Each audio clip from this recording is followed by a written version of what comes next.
Hi everyone, welcome back to my channel. So friends, ನಾನು ಈ video start ಮಾಡೋದಕ್ಕಿಂತ ಮುಂಚಿತವಾಗಿ ತಮ್ಮಲ್ಲಿ ಒಂದು ರಿಕ್ವೆಸ್ಟ್. ದಯವಿಟ್ಟು ಯಾರ್ಯಾರು ನನ್ನ ಚಾನಲ್ನ ಮೊದಲನೇ ಬಾರಿ ವೀಕ್ಷಣೆ ಮಾಡ್ತಾ ಇದ್ದೀರಾ, ದಯವಿಟ್ಟು ಸಬ್ಸ್ಕ್ರೈಬ್ ಮಾಡಿಕೊಂಡು ಫುಲ್ ವಿಡಿಯೋ ವಾಚ್ ಮಾಡಿ ಅಂತ ಕೇಳ್ಕೊತೀನಿ. ಸೊ ಫ್ರೆಂಡ್ಸ್, ನಾನಿವತ್ತು ಹೇಳ್ಕೊಡ್ತಾ ಇರುವಂಥ ಅಡುಗೆ ಆರೋಗ್ಯಕ್ಕೆ ತುಂಬಾ ಒಳ್ಳೆಯದು. ಈ ಥರ ಅಡುಗೆನ ವರ್ಷಕ್ಕೆ ಒಂದು ಸಾರಿ ಆದರೂ ತಿನ್ನಬೇಕು ಅಂತ ಹೇಳ್ತಾರೆ. ಸೊ ನೀವು ನೋಡ್ತಾ ಇರೋದ್ರಲ್ಲೇ ಗೊತ್ತಾಗುತ್ತೆ ಅಂತ ಅಂದ್ಕೋತೀನಿ. ಬಿದಿರು ಕಡಲೆ ಸಾಂಬಾರನ್ನ ಹೇಗೆ ಮಾಡೋದು ಅಂತ ಹೇಳ್ಕೊಡ್ತಾ ಇದ್ದೀನಿ. ಮೊದಲು ಬಿದಿರು ಕಡಲೆನ ಯಾವ ರೀತಿ ಬಿಡಿಸೋದು ಅನ್ನೋದನ್ನು ಕೂಡ ತೋರಿಸ್ತೀನಿ. ನೀವು ಇಲ್ಲಿ ನೋಡ್ತಾ ಇರ್ಬೋದು, ಬಾಳೆ ದಿಂಡಿರುತ್ತಲ್ಲ, ಆ ರೀತಿ ಮೇಲ್ಗಡೆ ಸಿಪ್ಪೆ ಇರುತ್ತೆ, ಬ್ಲ್ಯಾಕ್ ಬ್ಲ್ಯಾಕ್ ಥರ. ಅದನ್ನು ನೀಟಾಗಿ ಚಾಕುವಲ್ಲಿ ಓಪನ್ ಮಾಡಿ ತೆಗಿಬೇಕು. ನೀಟಾಗಿ ಮೇಲ್ಗಡೆದೆಲ್ಲ ಸಿಪ್ಪೆ ಥರ ಇರುತ್ತಲ್ಲ, ಅದನ್ನೆಲ್ಲ ತೆಗ್ಬಿಟ್ಟು ಒಳಗಡೆ ಇರುವಂಥದ್ದು ಬಿದಿರು ಕಡಲೆ ಅದನ್ನು ತೆಗೆದು ಸಾಂಬಾರು ಮಾಡುವಂಥದ್ದು.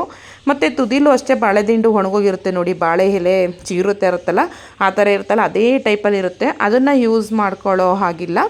ಅದನ್ನು ಕೂಡ ನೀಟಾಗಿ ಕಟ್ ಮಾಡಬೇಕು. ನೀವಿಲ್ಲಿ ನೋಡ್ತಾ ಇರ್ಬೋದು, ನೀಟಾಗಿ ಹೊರಗಡೆ ಸಿಪ್ಪೆ ಎಲ್ಲ ತೆಗಿತಾ ಇದ್ದಾರೆ ನೋಡಿ. ಈ ರೀತಿ ಎಲ್ಲ ನೀಟಾಗಿ ಹೊರಗಡೆ ಸಿಪ್ಪೆ ಎಲ್ಲ ತೆಗಿಬೇಕು. ಈಗ ನಾವು ಬಾಳೆದಿಂಡು ಗ್ರೇವಿ ಮಾಡೋದು, ಪಲ್ಯ ಎಲ್ಲ ಮಾಡ್ತೀವಿ ನೋಡಿ, ಅದನ್ನು ನೀಟಾಗಿ ಹೊರಗಡೆದೆಲ್ಲ ಕಟ್ ಮಾಡಿಬಿಟ್ಟು ಒಳಗಡೆ ಇರುತ್ತಲ್ಲ ದಿಂಡು, ಅದರಲ್ಲಿ ನಾವು ಗ್ರೇವಿ ಗೊಜ್ಜು ಎಲ್ಲ ಮಾಡ್ತೀವಿ. ಜ್ಯೂಸ್ನೂ ಕೂಡ ಮಾಡ್ಕೊಂಡು ಕುಡಿತೀವಲ್ವಾ, ಸೇಮ್ ಅದೇ ರೀತಿ ಇರುತ್ತೆ.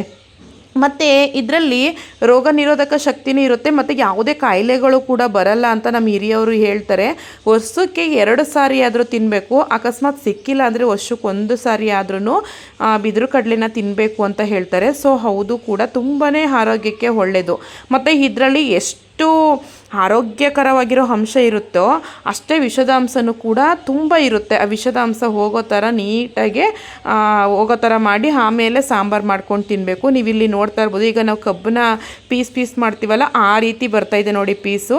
ಆದಷ್ಟು ಎಳ್ಸಾಗಿರೋ ತಗೊಳ್ಳಿ, ಬಲ್ತ್ಬಿಟ್ರೆ ಅದು ನಾವು ಸಾಂಬಾರು ಗೊಜ್ಜೆಲ್ಲ ಮಾಡ್ತೀವಲ್ಲ, ತಿನ್ನಬೇಕಾದ್ರೆ ರಬ್ಬರ್ ರೀತಿ ಬರುತ್ತೆ. ಈಗ ಫಾರ್ ಎಕ್ಸಾಂಪಲು ಬೀನೀಸು ಗೆಡ್ಡೆಕೋಸೆಲ್ಲ ಬೆಂದ್ಬಿಟ್ರೆ ತಿಂತಿದ್ರೆ ನಾರು ಥರ ಬರುತ್ತಲ್ಲ, ಆ ರೀತಿ ಬಂದ್ಬಿಡುತ್ತೆ. ಸೊ ಟೇಸ್ಟ್ ಇರಲ್ಲ.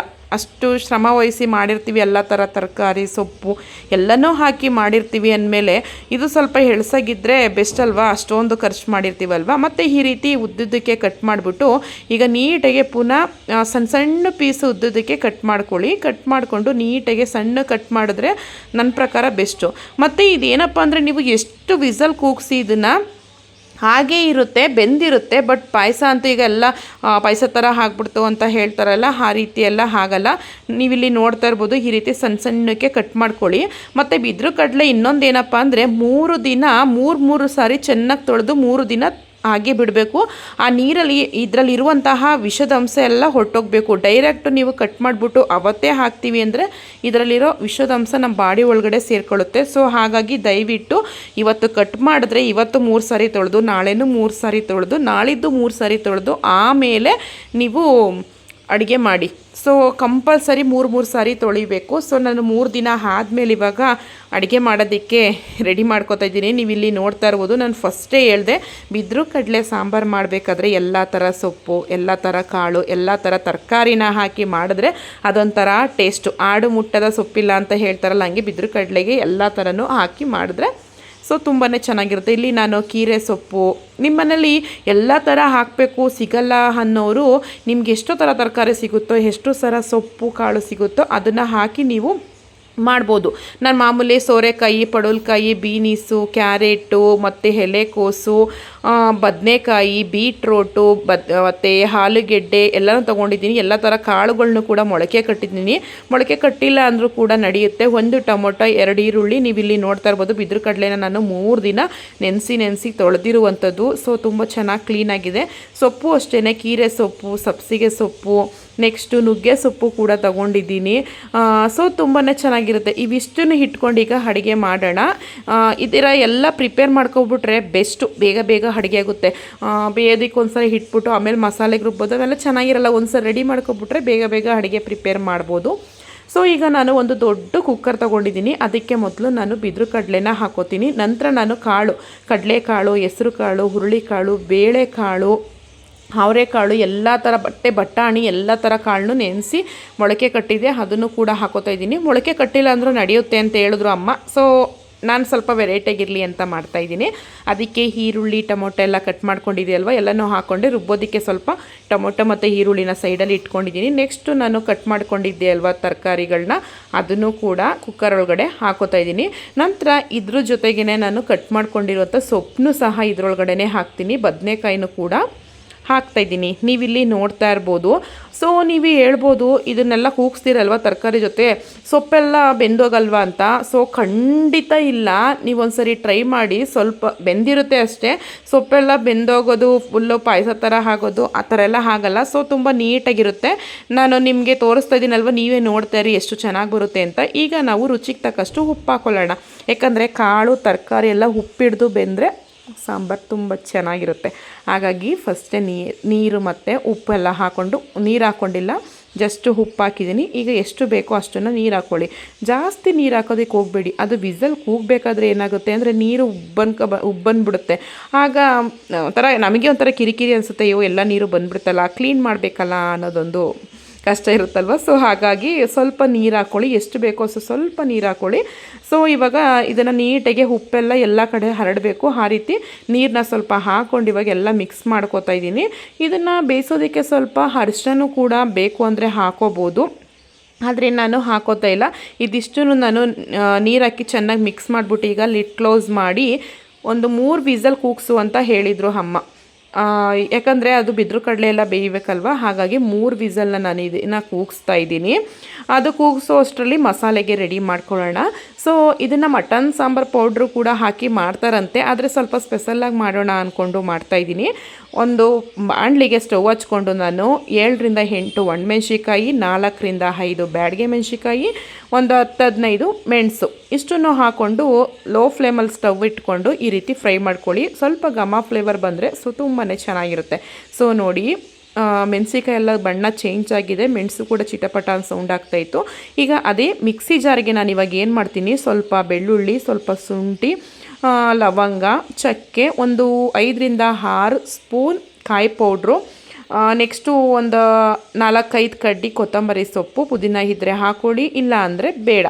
ಸೊ ಇದಿಷ್ಟು ಹಾಕ್ಕೊಂಡು ಟೊಮೊಟೊ ಇಟ್ಕೊಂಡಿದ್ನಲ್ಲ, ಟೊಮೊಟೊ ಸ್ವಲ್ಪ ಈರುಳ್ಳಿ ಇಟ್ಕೊಂಡಿದ್ದೀನಿ, ಈರುಳ್ಳಿನೂ ಕೂಡ ಹಾಕ್ಕೊಂಡೆ. ನೆಕ್ಸ್ಟು ನಾನು ಇದಕ್ಕೆ ಬ್ಯಾಡಗೆ ಮೆಣಸಿಕಾಯಿ, ಖಾರದ ಮೆಣಸಿಕಾಯಿ ಮತ್ತು ಮೆಣಸು ಅದನ್ನು ಕೂಡ ಹಾಕ್ಕೊಂಡಿದ್ದೆ ಅಲ್ವಾ, ಹುರ್ಕೊಂಡಿದ್ದೆ ಅಲ್ವಾ, ಅದನ್ನು ಕೂಡ ಮಿಕ್ಸಿ ಜಾರ್ ಒಳಗಡೆ ಹಾಕೋತೀನಿ. ನಂತರ ನಾವು ಈಗ ಮಟನ್ ಸಾಂಬಾರು ಪೌಡರ್ ಹಾಕ್ತಾಯಿಲ್ಲ ಅಂದಮೇಲೆ ಮಟನ್ ಪೌಡ್ರಿಗೆ ಏನೇನು ಹಾಕ್ತೀವಿ ಎಲ್ಲ ಹಾಕಿದ್ರೇ ಸಾಂಬಾರು ಚೆಂದ, ಇಲ್ಲ ಅಂದರೆ ಟೇಸ್ಟ್ ಇರಲ್ಲ. ಹಾಗಾಗಿ ಈಗ ನಾನು ಏನು ಮಾಡ್ತಾಯಿದ್ದೀನಿ, ಸ್ವಲ್ಪ ಧನ್ಯನೂ ಕೂಡ ಬಿಸಿ ಮಾಡ್ಕೊತಾ ಇದ್ದೀನಿ. ನಿಮಗೆ ಸ್ವಲ್ಪ ಗಟ್ಟಿ ಬೇಕು ಅಂದರೆ ಗಸಗಸೆನೂ ಕೂಡ ಹಾಕ್ಕೊಳ್ಳಿ, ಸೊ ಬೆಸ್ಟ್ ಫ್ಲೇವರ್ ಬರುತ್ತೆ. ಸ್ವಲ್ಪ ಹುರ್ಗಡ್ಲೆನೂ ಕೂಡ ಮಿಕ್ಸ್ ಮಾಡ್ಕೊಳ್ಳಿ.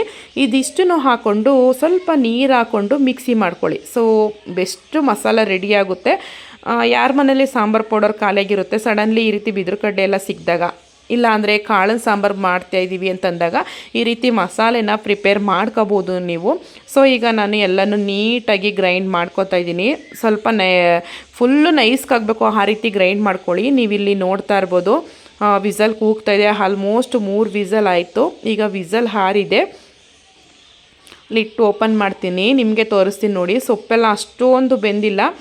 3 ವಿಸಲ್ ಕೂಗ್ಸಿದ್ರು ಕೂಡ ತರಕಾರಿ ಜೊತೆಲಿ ಇತ್ತಲ್ವಾ, ಸೊಪ್ಪೆಲ್ಲ ಬೆಂದ್ಬಿಟ್ಟು ಪಾಯಸ ಥರ ಆಗುತ್ತೆ ಅಂತ ಹೇಳ್ತಾರಲ್ಲ, ಆ ರೀತಿ ಎಲ್ಲ ಹಾಗೆಲ್ಲ ನೋಡಿ ತಿಂತಾಯಿದ್ರು ಕೂಡ ಸೊಪ್ಪು ಸಿಕ್ತಿತ್ತು. ಸೊ ತುಂಬಾ ಚೆನ್ನಾಗಿರ್ತಿತ್ತು. ಸ್ವಲ್ಪ ಮಿಕ್ಸ್ ಮಾಡೋಣ. ನೋಡಿ ಕಾಳೆಲ್ಲ ಮೀಡಿಯಮ್ಮಾಗಿ ಬೆಂದಿದೆ, ಇಷ್ಟಾದರೆ ಸಾಕು, ಯಾಕಂದರೆ ನಾವು ಇನ್ನೂ ಮಸಾಲೆ ಎಲ್ಲ ಹಾಕಿ ಬೇಯಿಸ್ಬೇಕಲ್ವಾ. ಸೊ ತುಂಬ ಚೆನ್ನಾಗಿರುತ್ತೆ ಮುದ್ದೆ ಜೊತೆ ತಿಂತಾಯಿದ್ರಂತೂ. ನನಗಂತೂ ಮೊಳಕೆ ಕಾಳು ಸಾಂಬಾರು ಫ್ಲೇವರ್ ಅಂತೂ ಎದ್ದು ಬರ್ತಾಯಿತ್ತು, ಅಷ್ಟು ಫ್ಲೇವರ್ ತುಂಬ ಚೆನ್ನಾಗಿತ್ತು. ಪುನಃ ನಾನೀಗ ಸ್ಟವ್ ಹಚ್ಕೊಂಡು ನೀರು ಹಾಕೋದಕ್ಕಿಂತ ಮುಂಚಿತವಾಗಿ ನಾನು ರುಬ್ಕೊಂಡಿರುವಂಥ ಮಸಾಲೆನ ನಾನು ಈ ತರಕಾರಿ ಒಳಗಡೆ ಹಾಕ್ತೀನಿ. ನೀವಿಲ್ಲಿ ನೋಡ್ತಾ ಇರ್ಬೋದು, ನಾನು ಇದಕ್ಕೆ ಸಾಂಬಾರು ಪೌಡರ್ನ ಹಾಕಿಲ್ಲ, ಆದರೂ ಕೂಡ ಬಣ್ಣ ನೋಡಿ ಎಷ್ಟು ಚೆನ್ನಾಗಿದೆ, ಸಕ್ಕತ್ತಾಗಿ ಕಾಣಿಸುತ್ತಲ್ವ. ಸೊ ಈ ಮಸಾಲೆನ ನಾನಿವಾಗ ಈ ತರಕಾರಿ ಒಳಗಡೆ ಹಾಕೋತೀನಿ. ನಂತರ ಎಷ್ಟು ಬೇಕೋ ಅಷ್ಟು ನೀರು ಹಾಕೋಬೋದು, ಜಾಸ್ತಿ ನೀರು ಕೂಡ ಹಾಕೊಳ್ಳೋದಕ್ಕೆ ಹೋಗಬೇಡಿ. ನಾನು ನೀರು ಹಾಕ್ಕೊಂಡಿಲ್ಲ, ಬೇಯಿಸೋದಕ್ಕೆ ಸ್ವಲ್ಪ ನೀರು ಹಾಕ್ಕೊಂಡಿದ್ದೆ ಅಲ್ವಾ, ಅದೇ ನೀರು ನನಗೆ ಸಾಕಾಯಿತು. ಈಗ ಇದಕ್ಕೆ ನೋಡಿ ಸ್ವಲ್ಪ ಲಿಡ್ ಕ್ಲೋಸ್ ಮಾಡಿ ಒಂದು 5 ನಿಮಿಷ ಕುದಿಯೋದಕ್ಕೆ ಬಿಡಿ. ನೋಡಿ, ಯಾಕಂದರೆ ಅದರಲ್ಲಿರುವಂತಹ ಮಸಾಲೆಯಲ್ಲಿರುವಂತಹ ಹಸಿ ಸ್ಮೆಲ್ಲೆಲ್ಲ ಹೋಗಬೇಕು. ನಂತರ ನೀವಿಲ್ಲಿ ನೋಡ್ತಾ ಇರ್ಬೋದು, ಒಂದು ಲೋಟ ಗಟ್ಟಿ ಹಾಲನ್ನ ಹಾಕೋತಾ ಇದ್ದೀನಿ, ಮೇನ್ ಇಂಗ್ರೀಡಿಯೆಂಟ್ಸ್. ಮತ್ತು ಇನ್ನೊಂದನ್ನು ಮಿಕ್ಸ್ ಮಾಡ್ತೀನಿ, ಒಂದಿಷ್ಟಪ್ಪ ಬೆಣ್ಣೆ ಹಾಕ್ಕೊಳ್ಳಿ, ಒಂದು ಒಳ್ಳೆ ಟೇಸ್ಟು ಕೊಡ್ತದೆ. ಬೆಣ್ಣೆ ಹಾಕ್ಕೊಂಡು ಇದು ಕರಗೋವರೆಗೂ ಕುದಿಸಿ ಅಷ್ಟೇ. ಜಸ್ಟ್ ಸಾಂಬಾರಂತೂ ರೆಡಿ ಆಯಿತು, ಸರ್ವ್ ಮಾಡ್ಕೊಳ್ಳೋದಷ್ಟೇ ಬಾಕಿ. ಸೊ ಫ್ರೆಂಡ್ಸ್, ನೀವು ಕೂಡ ಈ ಥರ ಸಾಂಬಾರನ್ನ ಟ್ರೈ ಮಾಡಿ, ವರ್ಷಕ್ಕೊಂದ್ಸರಿನಾದರೂ ತಿನ್ನಬೇಕು ಅಂತ ಹೇಳ್ತಾರೆ. ಇದರಲ್ಲಿ ಎಷ್ಟು ವಿಷದಂಶ ಇರುತ್ತೆ ಅಷ್ಟೇ ಆರೋಗ್ಯದ ಅಂಶನೂ ಇರುತ್ತೆ. ಆ ವಿಷದಂಶನ ಹೋಗಿಸ್ಬಿಟ್ಟಿರ್ತೀವಿ, ಆ ಸಾಂಬಾರನ್ನ ಮಾಡ್ಕೊಂಡು ತಿನ್ನಿ. ಸೊ ತುಂಬಾ ಚೆನ್ನಾಗಿರುತ್ತೆ. ಸಾಂಬಾರಂತೂ ಫೈನಲಿ ರೆಡಿಯಾಗಿದೆ. ಇದಕ್ಕಂತೂ ಮುದ್ದೆ ಹಚ್ಕೊಂಡು ತಿಂತಾಯಿದ್ರಂತೂ ಸಖತ್ತಾಗಿರುತ್ತೆ. ಸೊ ಈಗ ಒಂದು ಪಾತ್ರೆಗೆ ಸರ್ವ್ ಮಾಡ್ಕೋತೀನಿ ನೋಡಿ. ತುಂಬ ತೆಳುನೂ ಇಲ್ಲ, ತುಂಬ ಗಟ್ಟಿನೂ ಇಲ್ಲ. ಇದನ್ನು ಗೊಜ್ಜು ರೀತಿಯೂ ಕೂಡ ಮಾಡ್ಕೊಂಡು ತಿನ್ಬೋದು. ಸೊ ನಮ್ಮ ಮನೇಲಿ ಮುದ್ದೆ ಲೈಕ್ ಮಾಡ್ತೀವಲ್ವ, ಅದಕ್ಕೆ ಸಾಂಬಾರು ರೀತಿ ಮಾಡ್ಕೊಂಡಿದ್ದೀನಿ. ಟೇಸ್ಟ್ ಅಂತೂ ಸಖತ್ತಾಗಿತ್ತು.